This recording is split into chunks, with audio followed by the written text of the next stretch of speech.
कपड़े धोने वाली बहू। शादी के पहले से ही विभा को कपड़े धोने का बड़ा शौक था। कभी नल के नीचे तो कभी तालाब के पास। अरे मेरी नीली वाली लुंगी नहीं दिख रही है। विभा की अम्मा, कहाँ रखी है लुंगी?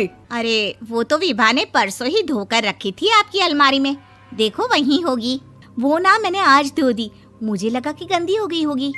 अरे कैसे गंदी हो गई थी? उसे तो मैंने पहना भी नहीं। हे भगवान, इस लड़की के कपड़े धोने की आदत से परेशान हो गया हूँ मैं। जितना तो घर में राशन नहीं आता, उससे कहीं ज्यादा डिटर्जेंट पाउडर का खर्चा है।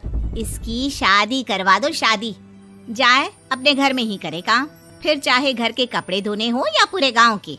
हाँ ठीक बोल रही हो, देखता हूँ मैं कोई लड़का। वो दिन भी आ जाता है जब विभा को देखने लड़के वाले आ जाते हैं। लड़की मुझे अच्छी लगी।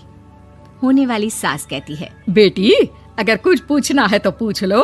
वैसे तो हमारी लड़की बहुत ही शर्मीली है, जो बोल दो वो मान लेती है, इसे क्या पूछना होगा।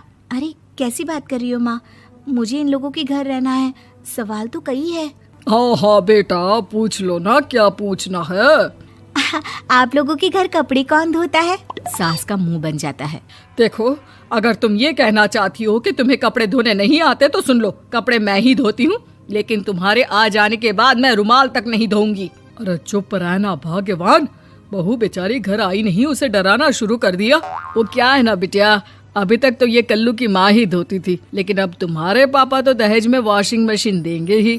तभी विभा की माँ बोल पड़ती है, सवाल भी पूछा तो क्या। वैसे भाई साहब, मशीन की तो फिर भी कपड़े धोने की कैपेसिटी होती है, मतलब जो बिटिया दे रहे हैं ना विभा, इसे कपड़े धोने का बहुत शौक है। ये आप लोगों के क्या, आस पड़ोस गांव मोहल्ले सबके कपड़े धो दे और उफ तक ना करे।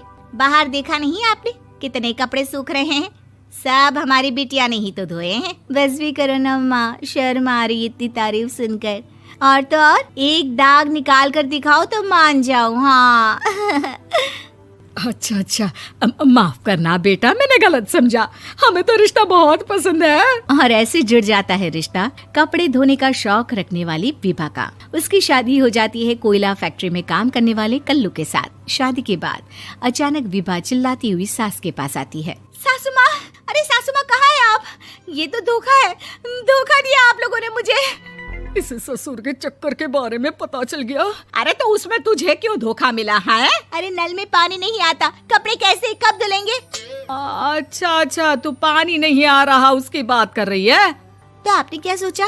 कुछ नहीं। अच्छा, तेरी माँ ने कहा था कि कपड़े धोने का शौक है तुझे, याद आया मुझे। शौक शौक बोलकर कपड़े धोने वाले मेरे जुनून को कम ना आके सासू माँ, कपड़ा धोना मेरा गुरूर है। तभी पति भी वहाँ आ जाता है। अभी अभी मैंने इसे सनी देओल की फिल्म दिखाई है, उसी के डायलॉग मार रही है माँ। अच्छा सुन, साफ साफ बता रही हूँ, पानी सुबह 4 से 6 और शाम को 10 से 12 आता है, समझी? विभा टाइमिंग सुनकर हैरान हो जाती है। ये क्या भूतों का मोहल्ला है?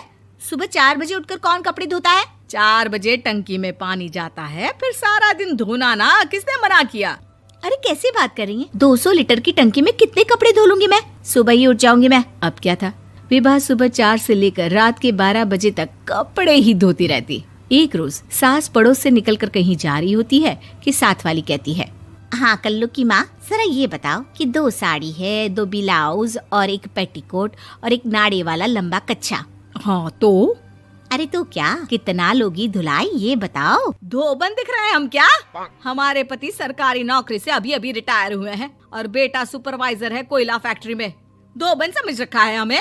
हाय रे कल्लू की अम्मा, माफ कर दो, वो तो मोहल्ले में यही सब बता रहे थे कि तुमने बहू को कपड़ा धुलवाने के काम में लगा दिया है। सास को पड़ोसन की बात सुनकर गुस्सा आ जाता है। वो घर पहुंचती है जहां घर के बाहर ही इतने सारे कपड़े सूख रहे होते हैं जितने कि किसी धोबन के घर पर। अरे ओ कल्लू की दुल्हन, बाहर निकल। माँ जी यहीं आ जाओ, बाथरूम में चादर धो रहे हैं हम। अरे अभी हम धोते हैं, तुमको बाहर निकलो। ये आस पड़ोस वाले बोल रहे हैं कि हम बहू से कपड़े धुलवा धुलवा कर उसे कपड़ा धोने वाली बना दिए हैं। अरे छोड़ो ना माँ जी, किन लोगों की बातों में आती हो? आस पास के लोगों का तो काम ही होता है कि वो किसी तरह सास बहू को लड़ा दे। बहू सारे घर के कपड़े धोती है, ये क्या कम है? बोलिए। सास को भी लग जाता है कि वो बहू का ये सनकीपन नहीं छुड़वा सकती, इससे अच्छा है कि खुद ही चुप हो जाए। एक रोज सास और बहू मंदिर जाते हैं, जहाँ सास की साड़ी वहाँ खड़ी भीख मांगने वाली से मिलती है। माँ जी क्या बात है? आप आपकी साड़ी उस भिखारन से कितनी मिल रही है ना? हाँ हाँ देखो तो, दोनों की साड़ी मिल रही है। क्या बात है कल्लू की अम्मा, तुम खुद को तो अफसर की बीवी बताती हो और ऐसी सिंपल सी प्लेन साड़ी पहनकर घूमती हो। सिंपल और प्लेन नहीं है ये साड़ी। तो क्या सोने के धागे से फूल बने हैं? कुछ भी सासू माँ, कुछ भी। हाँ, बने थे इस साड़ी में सोने के धागे से फूल। मेरे पति लेकर आए थे मद्रास से स्पेशली मेरे लिए 10,000 की। ताहे भाई साहब इस भिखारन के लिए भी सेम टू सेम साड़ी लेकर आए होंगे 10,000 की। सास उस वक्त तो कुछ नहीं कहती, लेकिन बहू के साथ घर आती है और अलमारी से एल्बम निकाल कर लाती है। ये साड़ी देख रही है, ये वही साड़ी है जिसे मैंने अभी पहना था। इस साड़ी में ये जो चमकदार फूल दिख रहे हैं ना, ये सोने के धागों से काढ़े गए हैं। लेकिन तू लोकल वॉशिंग मशीन ब्रश से घिस घिस कर सारे फूलों को निकाल कर साड़ी प्लेन कर दी।